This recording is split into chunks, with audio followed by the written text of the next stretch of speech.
இதுதான் சவுதி கெசட்டினுடைய முன்பக்கத்தை பார்க்குறீங்க.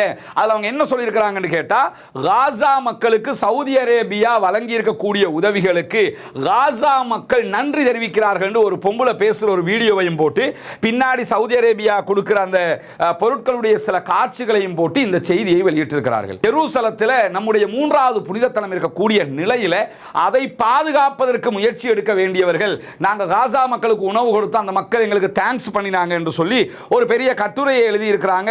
ரஃபா பார்டரை கூட ஈஜிப்திடம் சொல்லி திறக்க வைக்க முடியாத அளவுக்கு இருக்கக்கூடிய சவுதி அரேபியா இதை ஒரு பெருமையாக பேசுவது பெருமையா இழிவா என்பதை நாம் புரிந்து கொள்ள வேண்டிய இந்த சந்தர்ப்பத்தில் இஸ்ரேலுடைய தலைநகர் டெல் அவிவை ஒட்டி நடந்த ஒரு மாபெரும் ஆர்ப்பாட்டத்தினுடைய காட்சியை தான் பார்க்குறீங்க.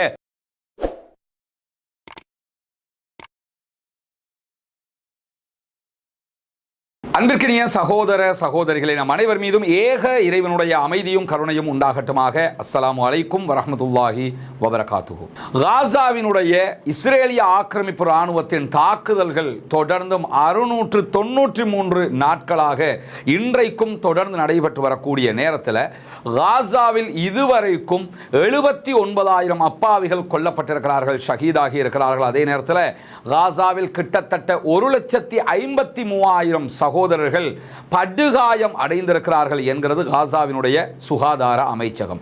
இந்த சந்தர்ப்பத்திலும் தொடர்ந்தும் இஸ்ரேலிய ஆக்கிரமிப்பு இராணுவம் காசாவினுடைய அப்பாவிகள் மீதான தாக்குதல்களை நிறுத்தாமல் தொடர்ந்து கொண்டிருக்கக்கூடிய சூழல்ல கடந்த 24 மணி நேரங்களுக்குள்ளாக 59 அப்பாவிகள் காசாவுக்குள் கொல்லப்பட்டிருக்கிறார்கள், ஷஹீதாகி இருக்கிறார்கள். 200க்கும் மேற்பட்டவர்கள் படுகாயம் அடைந்திருக்கிறார்கள் என்கிற செய்திகளை நம்ம பார்க்க முடிகிறது. இந்த சந்தர்ப்பத்தில் இன்றைக்கு காசாவினுடைய சுகாதார அமைச்சகம் வெளியிட்டிருக்கக்கூடிய ஒரு அதிர்ச்சிகரமான செய்திகள்ல, இஸ்ரேல் காசா முழுவதும் ஒவ்வொரு நாளும் பாரிய குவாட் காப்டர் தாக்குதல்கள், ட்ரோன் தாக்குதல்கள், வான்வழி தாக்குதல்களை நடத்தி கொண்டிருக்கிறது. அதிலும் அண்மைய நாட்களாக ஒரு நாளைக்கு சராசரியாக 7 தொடக்கம் 10 ரோபோ அட்டாக்குகளை காசா மீது இஸ்ரேல் செய்து கொண்டிருக்கு. ரோபோ அட்டாக்னு எதை சொல்றாங்கன்னா குவாட் கேப்டர் அல்லது ட்ரோன் அட்டாக்கை தான் சொல்றாங்க. இந்த ட்ரோன்கள் மூலமாக 7 அல்லது 10 தாக்குதல்கள், மிக முக்கியமான தாக்குதல்களை இஸ்ரேல் காசா மீது நடத்துகிறது. ஒவ்வொரு ரோபோக்களும் ஒவ்வொரு ட்ரோன்களும் 7 டன் வெடிமருந்துகளை சுமந்து செல்கிறது. 7 டன்னா ஒரு நாளைக்கு 10 அட்டாக் பண்ணுவாங்கன்னா 70 டன் குண்டுகள், 70 டன் வெடிமருந்துகள் ஒரு நாளைக்கு காசா பகுதிகளில் வீசப்படுகிறது, போடப்படுகிறது. அப்பாவிகள் மீது கொன்று குவிப்பதற்காக இஸ்ரேல் இந்த தாக்குதல்களை நடத்துகிறது. 70 டன்கள் என்று சொன்னால் கிட்டத்தட்ட 70,000 கிலோகிராம் குண்டுகள் காசாவுக்குள் ஒரு நாளைக்கு போடப்பட்டு வருகிறது அண்மைய நாட்களில் என்கிற செய்திகளை நம்ம இன்னைக்கு அதிர்ச்சிகரமாக பார்க்க முடிகிறது. ஏன்னா காசாவினுடைய தாக்குதல்கள் தொடர்ந்தும் நடைபெற்று வருகிற நேரத்தில் இப்படியான அநியாயங்கள் நாம் வாழுகிற காலகட்டத்தில் நடந்து வருகிறது. பாலஸ்தீன மக்களுக்கு ஆதரவாகவும் இஸ்ரேலிய ஆக்கிரமிப்பு இராணுவத்திற்கு எதிராகவும் தொடர்ந்தும் அல்லாஹ்விடத்திலே கையேந்த மறந்து விடாதீர்கள். ஒரு நாளைக்கு 70,000 கிலோ வெடிமருந்துகள் காசாவிலே போடப்படுகிறது என்றால் கற்பனை கூட பண்ணி பார்க்க முடியாத அளவுக்கு உண்டான ஒரு அழிவை இஸ்ரேல் காசாவுக்குள் செய்து வருவதை நாம் இந்த இடத்துல பார்க்க முடிகிற அதே நேரத்தில் காசாவினுடைய மக்கள் தொகை அடர்த்தியாக இருக்கக்கூடிய காசாவினுடைய பகுதிகளில் ஒரு சதுர கிலோமீட்டருக்கு குறைந்த 60,000 பொதுமக்கள் இருக்கிறார்கள் என்கிறது காசாவினுடைய சுகாதார அமைச்சகம். தற்போது காசா சிட்டி மேல தான் இஸ்ரேல் கடுமையான தாக்குதல்களை நடத்துகிறது. காசாவில் இருக்கக்கூடிய மக்கள் நாங்கள் காசாவை விட்டு வெளியேற முடியாது என்று மிக திட்டவட்டமாக சொல்லிவிட்டார்கள். ஏன்னா நாங்க எங்க போனாலும் எங்களை கொல்லத்தான் போறீங்க, எனவே காசாவுக்குள்ளேயே நாங்க இருந்துடுறோம் என்று சொல்லி எங்களை என்ன செய்தாலும் நாங்கள் காசாவை விட்டு வெளியேற மாட்டோம் என்று விடாப்பிடியாக அந்த மக்கள் இருக்கக்கூடிய நேரத்தில் தான் காசா மக்கள் மீது ஒரு நாளைக்கு 70,000 கிலோ வெடிமருந்துகளை போட்டு தாக்குதல்களை நடத்துகிறது இஸ்ரேல் என்கிற இந்த செய்திகள் வெளியாகி இருக்கிறது. இப்படியான சூழல்ல நேற்றைய தினம் சவுதி அரேபியாவினுடைய சவுதி கெசட் வெளியிட்ட ஒரு செய்தியை பற்றியும் நாம் பார்க்க வேண்டும். ஏன் இந்த செய்தியை பற்றி பார்க்கணும்னா, என்ன மாதிரியான நேரத்தில் என்ன மாதிரியான ஒரு காரியத்தை சவுதி அரேபியா செய்கிறது என்பதை புரிந்து கொள்ள வேண்டியிருக்கிறது. ஏன்னா சவுதி அரேபியாவை பொறுத்தவரையில் ஜனநாயக ரீதியாக ஓட்டு போட்டு தலைவர்களை தேர்வு செய்கிற ஒரு நாடு அல்ல. அவங்க மன்னராட்சியை மேற்கொள்ளக்கூடிய ஒரு நாடு. அந்த நாடு அரசியல் செய்ய வேண்டிய எந்த தேவையும் இயற்கையாக கிடையாது.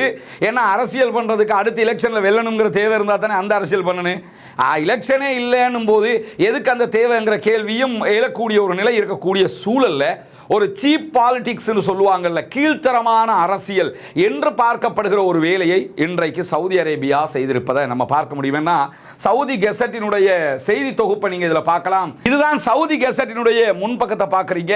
அதுல அவங்க என்ன சொல்லியிருக்கிறாங்கன்னு கேட்டா, காசா மக்களுக்கு சவுதி அரேபியா வழங்கி இருக்கக்கூடிய உதவிகளுக்கு காசா மக்கள் நன்றி தெரிவிக்கிறார்கள் ஒரு பொம்பளை பேசுற ஒரு வீடியோவையும் போட்டு, பின்னாடி சவுதி அரேபியா கொடுக்கிற அந்த பொருட்களுடைய சில காட்சிகளையும் போட்டு இந்த செய்தியை வெளியிட்டிருக்கிறார்கள். நம்ம என்ன கேட்கிறோம்னா, சவுதி அரேபியா காசாவுக்கு உதவுவது, அதே நேரத்தில் உலகத்தில் இருக்கக்கூடிய பல நாடுகளும் உதவி கொண்டிருக்கிறது. எல்லோருமே வான்வழியாகத்தான் உதவி கொண்டிருக்கிறார்கள். ஏர் ட்ராப்ஸ் பண்ணி கொண்டிருக்கிறாங்க. ஏர் ட்ராப் பண்ண வேணாம் என்று ஐநா தொடர்ந்து வலியுறுத்தி வரக்கூடிய நேரத்தில் அங்க செய்ய வேண்டிய காரியம் என்ன? யுத்தத்தை நிறுத்துவது, உடனடியாக இஸ்ரேலுக்கு எதிராக நடவடிக்கை எடுப்பது, அந்த 25 லட்சம் மக்களை பாதுகாப்பது. இது அந்த மக்களுக்காக மட்டுமல்ல, அந்த நாட்டில் தான் இஸ்லாமியர்களுடைய 3வது புனித தலமாக இருக்கக்கூடிய புனிதமிக்க மஸ்ஜிதுல் அக்ஸாவும் இருக்கிறது. சவுதி அரேபியாவில் மக்கா மதீனா 2 புனித தலங்கள் இருக்கக்கூடிய சந்தர்ப்பத்தில் ஜெருசலத்தில் நம்முடைய 3வது புனித தலம் இருக்கக்கூடிய நிலையில் அதை பாதுகாப்பதற்கு முயற்சி எடுக்க வேண்டியவர்கள் நாங்கள் காசா மக்களுக்கு உணவு கொடுத்து அந்த மக்கள் எங்களுக்கு தேங்க்ஸ் பண்ணினாங்க என்று சொல்லி ஒரு பெரிய கட்டுரையை எழுதி இருக்கிறாங்க. அதுல கேஸ் ரிலீஃப் ஃபண்ட் மூலமாகத்தான் நாங்கள் கொடுத்துருக்கோம். மன்னருடைய உதவி இது. மன்னர் இந்த உதவியை கொடுத்ததுனால அங்கே இருக்கக்கூடிய மக்கள் எல்லாம் எங்களுக்கு நிறைய இந்த உணவுகள்லாம் கிடைச்சது, ரொம்ப சந்தோஷம் என்று சொல்லியிருக்கிறாங்க. அது மட்டும் இல்லாமல் சவுதி அரேபியா 2007 கட்டித்தந்த ஒரு ஸ்கூலில் தான் நாங்கள் தங்கிக்கிட்டு இருக்கிறோம் என்றெல்லாம் அந்த மக்கள் சொல்கிறார்கள் அப்படின்னு சொல்லி ஒரு ஆர்கனைசேஷன் உதவி செஞ்சா அந்த உதவி செய்தவர்களுக்கு நன்றி தெரிவிப்பதற்காக ஒரு வீடியோ எடுத்து போடுவாங்கல்ல, அந்த மாதிரியான ஒரு வேலையை தற்போது சவுதி அரேபியா செய்து வருவதை நம்ம பார்க்க முடியும். எந்த நாடு எதை செய்யணும், எதை செஞ்சுக்கிட்டு இருக்குது என்கிறத நினைக்கும் போதுதான் மனவருத்தமாக இருக்கிறது.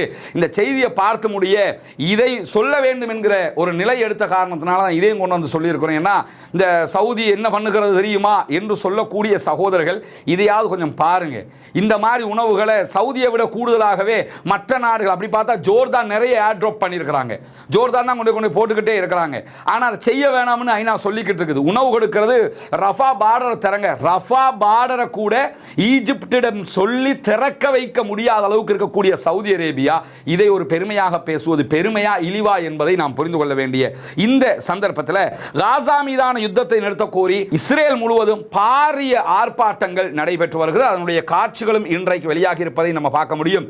இஸ்ரேலுடைய தலைநகர் டெல் அவிவை ஒட்டி நடந்த ஒரு மாபெரும் ஆர்ப்பாட்டத்தினுடைய காட்சியை தான் பார்க்கிறீங்க. இலங்கையினுடைய முன்னாள் ஜனாதிபதி கோட்டாபே ராஜபக்ஷ வெளியேற்றப்பட்ட அன்றைக்கு என்ன மாதிரியான ஒரு போராட்ட களமாக கோல்ஃபேஸ் இருந்ததோ அதே நிலையை நீங்க இங்க பார்க்க முடியும். முழுவதுமாக நிரம்பி வழியக்கூடிய மக்கள் காசாவினுடைய யுத்தத்தை நிறுத்த வேண்டும், அங்கிருக்கக்கூடிய பணைய கைதிகளை மீட்டுக் கொண்டு வர வேண்டும் என்கிற கோரிக்கைகளை விடுத்து தான் இந்த ஆர்ப்பாட்டங்கள் நடத்தப்படுகிறது. இஸ்ரேல் முழுவதும் ஒவ்வொரு நாளும் இப்படி ஆயிரக்கணக்கான மக்கள் திரண்டு ஆர்ப்பாட்டங்களில் ஈடுபட்டு வரக்கூடிய சந்தர்ப்பத்தில் ஐடிஎஃபினுடைய இஸ்ரேலி டிஃபென்ஸ் போர்சஸினுடைய மிக முக்கியமான ஒரு அதிகாரி தன்னுடைய பதவியை ராஜினாமா செய்திருக்கிறார் என்கிற செய்திகளை இன்றைக்கு இஸ்ரேலி ஹயோம் உள்ளிட்ட இஸ்ரேலுடைய ஊடகங்கள் வெளியிட்டிருக்கின்றன. குறிப்பாக ஹரேட்ஸ் வெளியிட்டிருக்கக்கூடிய செய்திகளில் சட்டவிரோதம் என்றால் என்னவென்பது எங்களுக்கு தெரியும். ராஜினாமா செய்திருக்கக்கூடிய அதிகாரி சொல்றாரு, எது சட்டவிரோதம் எது சட்டவிரோதம் இல்லை என்பதெல்லாம் எங்களுக்கு தெரியும். காசாவில் நடக்கக்கூடிய தற்போதைய யுத்தம் சட்டவிரோதமான ஒரு யுத்தம், சர்வதேச விதிமுறைகளை மீறிய ஒரு யுத்தம். காசாவில் கித்தியோன் படைப்பிரிவு, அதாவது இப்போ நடக்கக்கூடிய அட்டாக்கு அவங்க கித்தியோன் ஃபர்ஸ்ட் வச்சிருந்தாங்க, இப்போ காசா அட்டாக்கு கித்தியோன் 2 வச்சிருக்கிறாங்க. கித்தியோன் 2 எங்கேயும் சொல்ல மாட்டாங்க. ஏன்னா கித்தியோன் 2 என்கிற பேரில் இந்த வாட்டி யுத்தம் பண்ணினா ஏற்கனவே பெஞ்சமின் நெதன்யாவுக்கு அரெஸ்ட் வாரண்ட் இருக்கிறதுனால அது பெரிய பாதிப்புகளை உண்டாக்கும்ங்கிறதுனால கித்தியோன் 2 அவங்க இந்த வாட்டி சொல்றது கிடையாது. ஆனால் கித்தியோன் 2 தான் இப்போ பண்ணிக்கிட்டு இருக்கிறாங்க. அந்த அட்டாக்கு பேர் அது. இந்த கித்தியோன் படைப்பிரிவுகளுடைய தாக்குதல்களில் நிறைய டேங்குகள் உள்ளே அனுப்பப்பட்டு அப்பாவிகள் மீது தாக்குதல்கள் நடத்தப்படுகிறது. இதையெல்லாம் பார்க்கும்போது நான் ராஜினாமா செய்ய வேண்டும் என்று முடிவெடுத்து விட்டேன். பெரும்பான்மையை பிரதிநிதித்துவப்படுத்தாத ஒரு தீவிரவாத பயங்கரவாத குழுவால் இயக்கப்படுகிற ஒரு யுத்தத்தை நாம் செய்து கொண்டிருக்கிறோம் அப்படின்னு சொல்லி தன்னுடைய ராஜினாமா செய்திகளில் சொல்லிட்டு, அதனால தான் நான் ஐடிஎஃப் விட்டு வெளியே போறேன் அப்படிங்கிறாரு. நான் ஏன் ராஜினாமா பண்றேன்னா, நாட்டினுடைய பெரும்பான்மையான மக்கள் யுத்தத்தை நிறுத்த சொல்றாங்க. ஆனா ஒரு சிறிய தீவிரவாத குழு என்ன பண்ணுதுன்னு கேட்டா, நாங்க காசாவுல யுத்தம் பண்றோம்ங்கிற பேர்ல அங்க இருக்கக்கூடிய பாலஸ்தீன விடுதலை ராணுவத்தை அழிக்கிறோம் என்கிற பேர்ல அப்பாவிகள் மீது தாக்குதல் நடத்துகிறார்கள். இதை தாங்கிக் கொள்ள முடியாது. அரசியல் காரணங்களுக்காக கைதிகள், காசாவில் இருக்கக்கூடிய பணைய கைதிகள், இஸ்ரேலுடைய ராணுவ சோல்ஜர்கள், பொதுமக்களுடைய உயிர்களை எல்லாம் தொடர்ந்து விலை கொடுக்க முடியாது. எனவே நான் ராஜினாமா செய்கிறேன் என்று இந்த அதிகாரி ராஜினாமா செய்ததற்குரிய காரணங்களை வெளிப்படுத்தி இருக்கிறார் என்கிற செய்திகளையும் நம்ம இன்னைக்கு பார்க்கிற அதே நேரத்தில் எடியோத் அஹ்ரோனோத், இஸ்ரேலுடைய மிக முக்கியமான ஒரு பத்திரிகை வைநெட், அவங்க வெளியிட்டிருக்கக்கூடிய ஒரு செய்தியில் என்ன சொல்றாங்கன்னா, ஜாய் டவுன் பகுதிகளில் ஒரு பாரிய தாக்குதல் தற்போது நடைபெற்று வரும். காசா சிட்டிக்குள்ள நினைத்து பார்க்க முடியாத ஒரு அட்டாக்கை இஸ்ரேல் பண்ணி கொண்டிருக்கக்கூடிய நேரத்தில் அதற்கு பதிலடி அட்டாக்குகளையும் பாலஸ்தீன விடுதலை ராணுவம் செய்து கொண்டிருக்கிறது.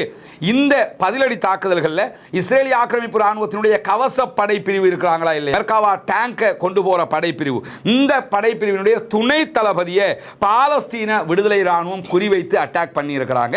இது பெரியதொரு இழப்பாக அவர்களுக்கு மாறி இருப்பது மட்டுமல்லாமல் ஜாய் டவுன் பகுதிகளில் 2 வாரங்களுக்குள்ளாக நாங்கள் தாக்குதல்களை முடிப்போம் என்று சொன்ன இஸ்ரேலிய ராணுவத்தால் தாக்குதல்களை முடிக்க முடியாமல் திண்டாடி கொண்டிருக்கக்கூடிய சூழலில் ஜாய் டவுன் பகுதிகளில் இஸ்ரேலிய ஆக்கிரமிப்பு ராணுவத்தை சேர்ந்தவர்கள் தங்களுக்கு கீழால் இருக்கக்கூடிய ஒரு சுரங்கப்பாதையை கண்டுபிடித்திருக்கிறோம் என்கிற செய்திகளை பல நாட்களுக்கு முன்பதாக அறிவிச்சிருந்தாங்க.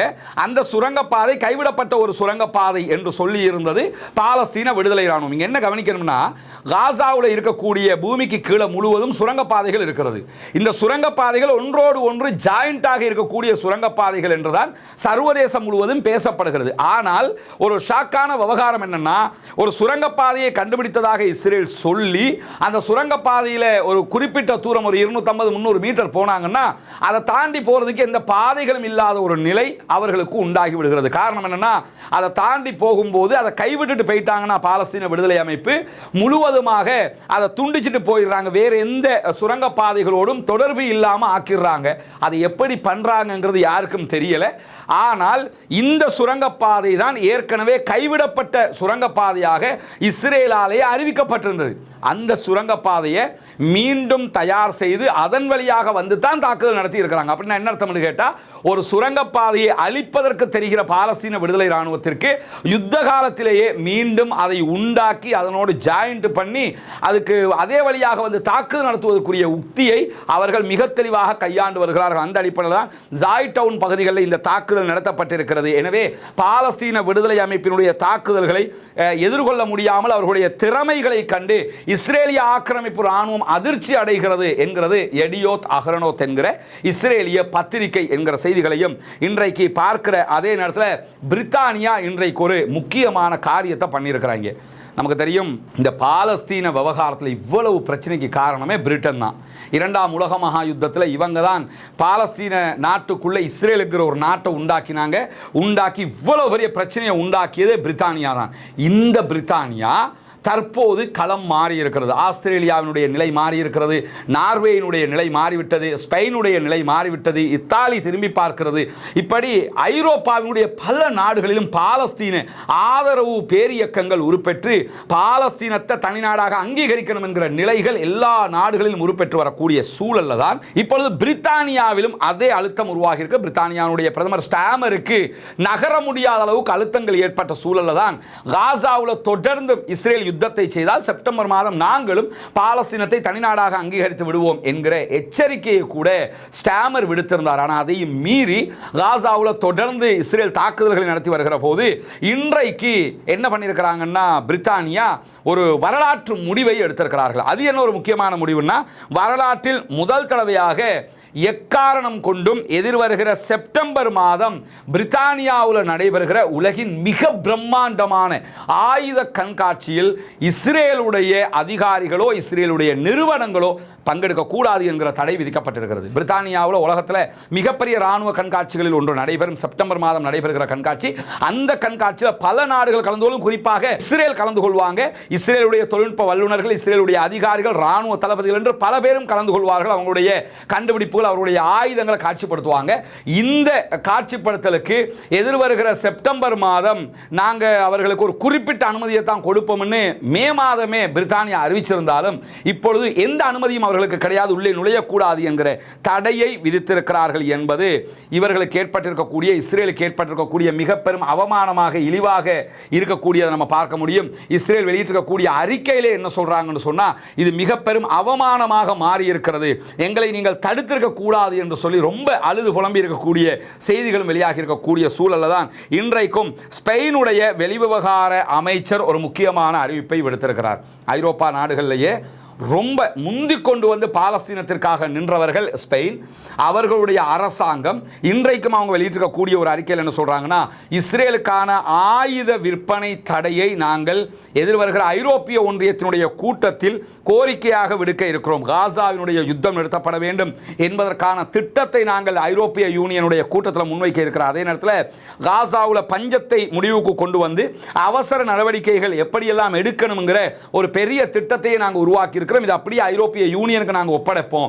யூரோப்பிய யூனியன் இந்த முடிவுகளை செயல்படுத்த வேண்டும். சமாதானத்தை தடுக்கக்கூடிய இஸ்ரேலுக்கு எதிராக நீண்ட தடை பட்டியல் ஒன்றை தயாரித்திருக்கிறோம். குறிப்பாக இஸ்ரேலுக்கு ஐரோப்பாவில் இருந்து எந்த நாடுகளும் ஆயுத விற்பனை செய்வதற்கு இடமளிக்க கூடாது, ஆயுத விற்பனை செய்யக்கூடாது என்கிற தடையை நாங்கள் கோருவதற்கு தயாராக இருக்கிறோம். மத்திய கிழக்கில் அமைதி ஏற்பட வேண்டும் என்று சொன்னால் 2 நாடுகளுடைய தீர்வுதான் அதற்கான தீர்வு திட்டமாக இருக்கும் என்பதையும் நாங்கள் மீண்டும் வலியுறுத்துகிறோம் என்று சொல்லி இன்றைக்கு ஸ்பெயினுடைய வெளிவிவகார அமைச்சர் மிக தெளிவான ஒரு அறிக்கையில் தெரிவித்திருப்பதை நம்ம பார்க்க முடியும். இன்றைக்கு வெளியாக இருக்கக்கூடிய மிக முக்கியமான காசா பற்றிய செய்திகளைத்தான் இதிலே நாம் தெரிந்திருக்கிறோம். காசாவினுடைய யுத்தம் தொடர்ந்து வரக்கூடிய நேரத்தில் பாலஸ்தீன விடுதலை இராணுவம் தொடர்ந்தும் தங்களுடைய தாக்குதல்களை இஸ்ரேலிய ஆக்கிரமிப்பு இராணுவத்திற்கு எதிராக நடத்தி வருகிறார்கள். பாலஸ்தீன அப்பாவிகளுக்காக தொடர்ந்து அல்லாஹ்விடத்திலே கையேந்துகிற அதே நேரம் இஸ்ரேலிய ஆக்கிரமிப்பு இராணுவத்திற்கு எதிராக குனூத்து நாசிலாவை ஓத மறந்து விடாதீர்கள். நண்பர்களே, தாய்மார்களே என்கிற கோரிக்கைகளோடு பாலஸ்தீன மக்களுக்காக தொடர்ந்தும் ஜனநாயக ரீதியாக குரல் எழுப்புவோமாக. வாகிறது அல்ஹம்துலில்லாஹி ரப்பில் ஆலமீன்.